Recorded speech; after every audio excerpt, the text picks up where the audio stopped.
Welcome to our channel. Today we how to authenticate with GameStop PowerUp Rewards card login. Easy tutorial step by step clearly. Open your web browser and go to the GameStop website. Locate the sign in button at the top right corner of the home page. Click on the sign in button to proceed to the login page.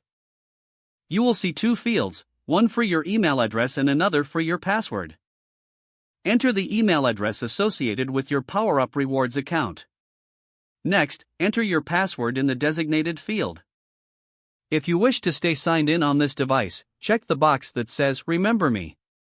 Once you have filled in both fields, click the red sign in button. Wait a moment for the page to load after you click the sign in button. If your credentials are correct, you should be redirected to your account dashboard. In case you forget your password, click on the Forgot Password link. Follow the prompts to reset your password via your email. After resetting your password, return to the login page to sign in with your new credentials. Once signed in, you can view your rewards points and manage your account settings. Make sure to navigate through the various sections to familiarize yourself with the features available.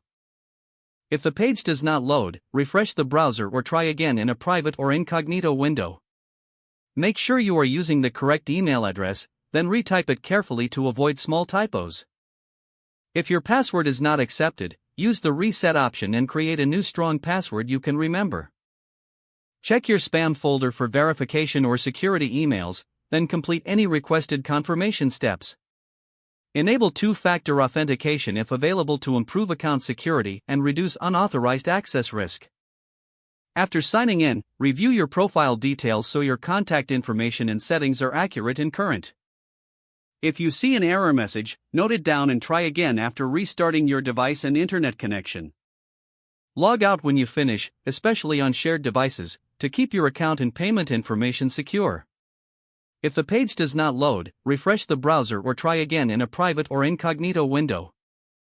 Make sure you are using the correct email address, then retype it carefully to avoid small typos. If your password is not accepted, use the reset option and create a new strong password you can remember. Check your spam folder for verification or security emails, then complete any requested confirmation steps. Enable two-factor authentication if available to improve account security and reduce unauthorized access risk. After signing in, review your profile details so your contact information and settings are accurate and current. Don't forget to like this video and subscribe to our channel for more step-by-step tech guides.